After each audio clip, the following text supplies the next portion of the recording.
Bom dia, pessoal! Esses dias eu me vi perguntando como será que nasceu o teatro? Como será que nasceu essa arte em que tem alguém que representa um outro ser, que fala em nome desse outro ser, que representa um personagem? Como será que nasceu o texto dramático? Ser ou não ser? Eis a questão. Foi então que eu fui fazer uma longa pesquisa.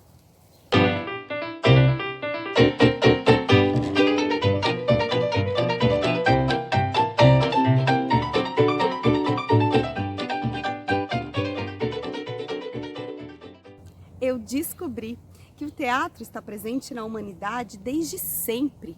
O homem pré-histórico, por exemplo, encenava suas caçadas e provavelmente passou esses gestos corporais, esses jeitos para os seus descendentes. Tivemos várias civilizações que utilizavam de rituais para evocar o sol, para evocar a chuva, para brindar a fertilidade do solo e usavam a dramatização nessas cerimônias ritualísticas. Então, por que se fala que o teatro teve o berço na Grécia? Bom, gente, na Grécia surgiu o teatro grego. E o teatro grego, ele vai ser aquele que a gente conhece aqui no nosso mundo ocidental. É o mais comum pra gente. Lá na Grécia é que surgiu, por exemplo, o primeiro ator.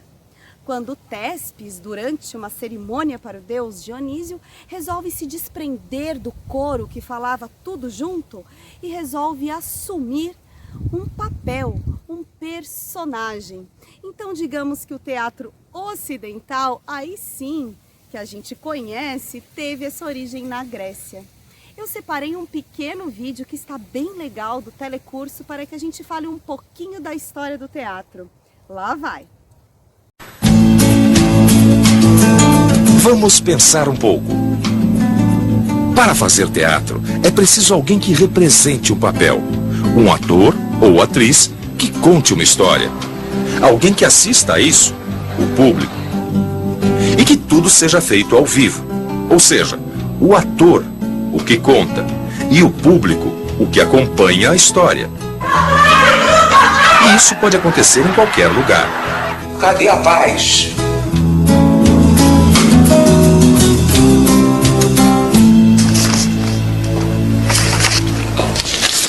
Ari, é verdade que foram os gregos que inventaram o teatro? Bem, muita gente diz isto, mas na verdade, os gregos inventaram o teatro grego.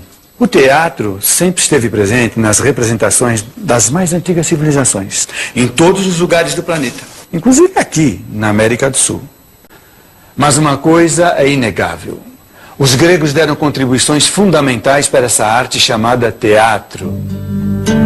O teatro grego surgiu em rituais religiosos em louvor a Dionísio, deus da uva e do vinho. Sacerdotes e seguidores reuniam-se no templo ou saíam em procissão, entoando hinos de louvor ao deus. Viva Dionísio, filho de Zeus, deus dos deuses, e Selene, princesa de Tebas. Ele é formidável. Ele ensinou ao homem o cultivo da uva. Na metade do século VI a.C., um sacerdote de Dionísio chamado Téspis deu início a uma revolução. Durante o culto, em vez de cantar "Ele, Dionísio, é formidável", cantou: Eu, Dionísio, sou formidável. Ao cantar "Eu, Dionísio", em vez de "Ele, Dionísio", Téspis inventou de uma só tacada o ofício do ator e a arte de compor peças teatrais, a dramaturgia.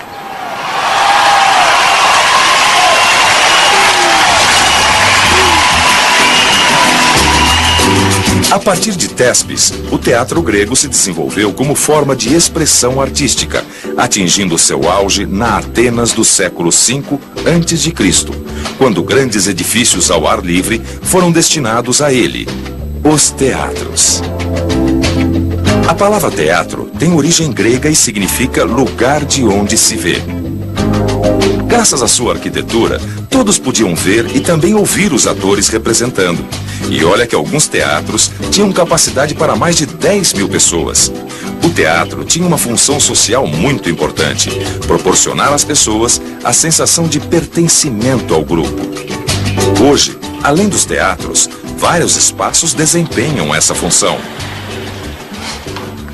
Ai, Ari, não quero nem ver. Mais alguma tragédia? Que tragédia, dona Leila. Já basta notícias dos telejornais. É que do jeito que o mundo está hoje, imaginar uma tragédia é a coisa mais fácil. Adivinha de onde veio essa história de tragédia? Dos gregos. A tragédia grega era um modo de contar histórias que quase sempre terminava com a morte do herói. Os temas das peças eram geralmente ligados a questões de lei, justiça e destino. A tragédia servia também para resgatar a história de um povo, uma espécie de memória coletiva. Mas eu gosto mesmo de uma boa comédia, para relaxar e esquecer dos problemas do dia a dia. Você está pensando nos gregos? Pois pensou certo. Ao contrário das tragédias, as comédias gregas não tinham finais tristes. Seus personagens eram pessoas comuns, do povo e até mesmo bichos. E seu principal objetivo era provocar o riso do espectador. Para Aristóteles, o teatro tinha uma função terapêutica. Ajudava a eliminar os excessos emocionais. O povo voltava mais aliviado para casa. Esse processo é conhecido como catarse. Agora que a gente já sabe de tudo isso, pega a apostila 5, abre na página 274 que a gente vai resolver alguns exercícios. Número 1, chamamos de o grupo de atores que juntos comentavam e explicavam conflitos da história e sentimentos das personagens. Uma espécie de intermediário entre ator e público. Coro, gente. O coro ele comentava ao longo da peça, ele contava o que estava acontecendo como um bloco, todos juntos. Vamos para o próximo. 2. De acordo com o capítulo, o teatro na Grécia Antiga era baseado em jogos teatrais? Não, a gente não falou ainda de jogos teatrais. Trazia reflexões e lições sobre a vida? Sim! As tragédias iam trazer aí então essas reflexões sobre o destino, sobre ensinamentos que se queriam passar. Gabarito correto da 2 é a letra B. É isso aí, pessoal. Ficamos por aqui hoje. Espero que vocês tenham aprendido sobre a história do teatro e aula que vem a gente continua. Beijos e fiquem bem.